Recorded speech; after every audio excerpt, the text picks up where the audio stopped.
We left off in the middle of the 5th chapter of this book, and our protagonist was being taught by what is essentially a guru. Although she hasn't formally declared herself a student or anything like that, she's learning about the secrets of immortality from a being that goes by the name of Siddh, who is an incarnation of Shiva. And she is secretly Shiva's partner, but incarnating in this cycle as an American woman who has forgotten her true self, and she is learning about herself in the Mandukya Upanishad, the sacred text they're learning about together, or learning from together. They got to the point that this world is, from a very high level, unreal. From the standpoint of worldly life, it's very real. There's no doubt about that. But from the standpoint of the absolute, it is not. So let's dive into what that entails. So our protagonist, I'll speak in the first person for her. This world is unreal, I said. Sid challenged me. On what basis have you concluded that this world is unreal? It's what's said. It's what you said. Sid, waving an arm around that seemed to include plants, trees, rivers, sky. Does all this appear unreal to you? All are clearly very real. You can see, feel, and touch. I said, that's unfair. That's what you just said. Sid replied, even the greatest teacher cannot reason and understand for you. You have to do that yourself. Now, ask the right question. I said, what is all this that I see, touch, feel? Is this real? Sid replied, the definition of what is really real is that which undergoes no change. Then all of this is false, I replied. Not that simple, Sid said. Shankara provides an explanation. You can immediately accept that there are at least two realities. One, a completely false reality, tucham, like the horn of a hare or a square circle. The other is the world you experience, that you feel, taste, touch, see, that changes every moment, that comes and goes. This reality is neither real nor false. This is a secondary reality, a dependent reality termed mithya. In order to boil water over a fire, the vessel must borrow heat from the fire. It has no heat of its own. Similarly, this world of names and forms borrows its existence from Brahman. I cut him off. Exactly, Sid said. Brahman is the substratum where the universe of names and forms appears. He pointed to a sturdy clay pot with its bougainvillea vine. Oh my goodness. Another book that takes place in Rishikesh that mentions this vine that I still don't know how to pronounce. I really got to do my homework. This must be a very common plant in Rishikesh. Anyway, he pointed to a sturdy clay pot with its bougainvillea, or bougen, I don't know if it's a soft G, covered entirely with red blossoms. How do you spell that plant? Bougainvillea.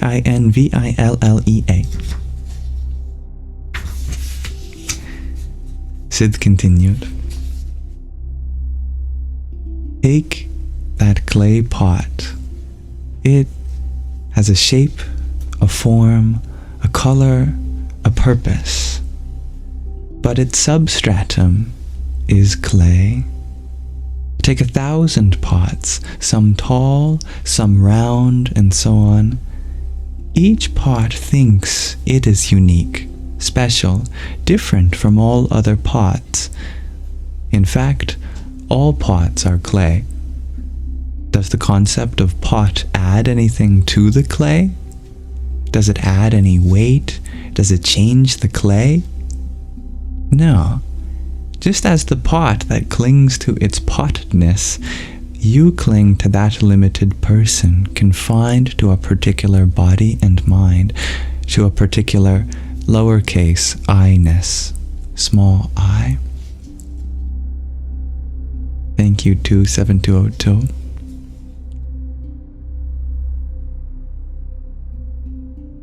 If I understand you, I replied, in order to discover what you insist is my true self, as compared to my current small-minded, ignorant self, I must pursue and finally attain that absolute reality you term Brahman.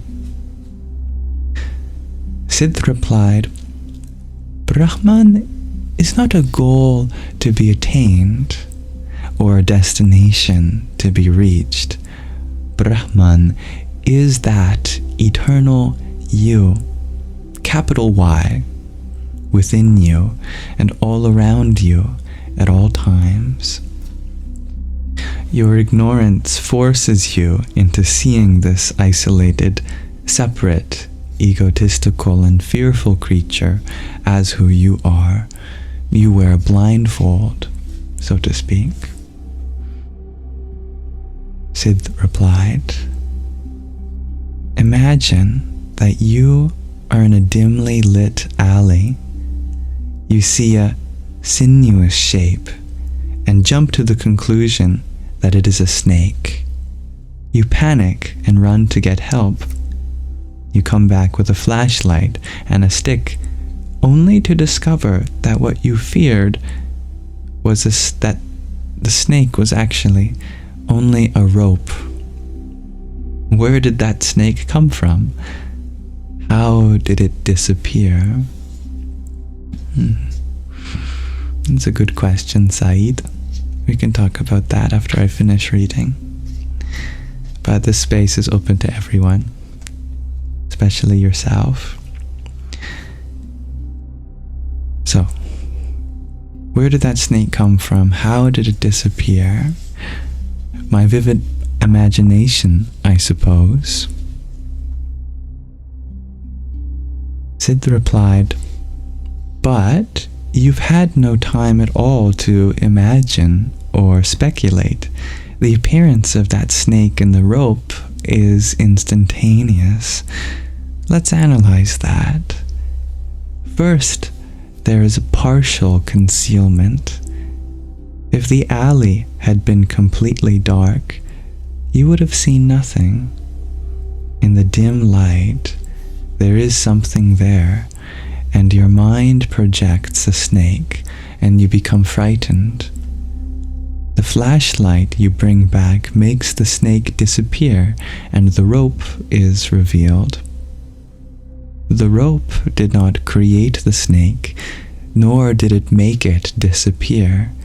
The rope does nothing. The rope is always present. Similarly, the universe is as unreal as the snake if considered on its own. Only when it is seen as a manifestation of that supreme reality, Brahman, does it become real. I replied, if it's a simple matter of lifting a blindfold to uncover what is already there, why all this effort? Why the teaching, praying, meditation? What use are the scriptures? Siddh answered, the effort can be compared to the steps you take after you see the snake. You run off to find a flashlight and a stick to kill it. In taking this action, you might trip over something, fall down, even do yourself in. The flashlight plays the role of the scriptures, the teachings, and the teacher. The flashlight does not produce the rope, it can only reveal the rope that was already there.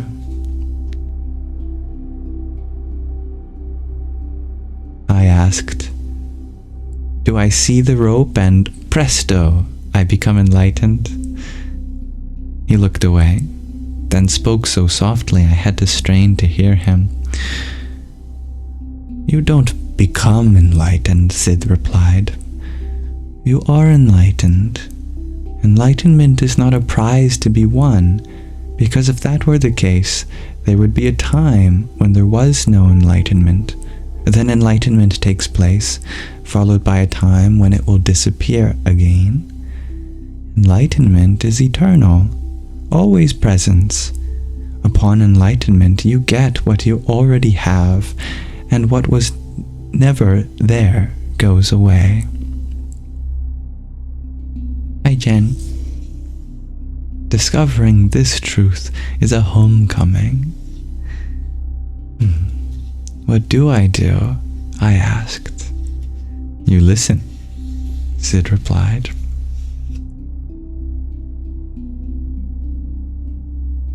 That evening, I begged off dinner to take in some sightseeing with Jatayu. Sid seemed amused by the idea, said he could not join us, but recommended a stop at the sunset worship of the Ganga, a spectacle not to be missed. Sunset would not occur until 8 p.m., but we set off early to get a good view. Jatayu snaked the SUV through narrow streets until we came to a pebbly clearing along the river. Loudspeakers blasted religious songs at full volume, and priests armed with tiered brass lamps lit with numerous wicks competed with each other to contract for pujas, worship guaranteed to fulfill innermost yearnings. We removed our sandals and stepped into frothy waves that bobbed with cigarette butts and dead flowers. Great-grandmothers to babies were in their finest, and the usual complement of loiterers and deadbeats hung about. Foreigners, here for yoga instruction, cliff diving, and whitewater rafting, were as rapt as the devotees. For where in the universe could they find such an unreserved adoration of a river?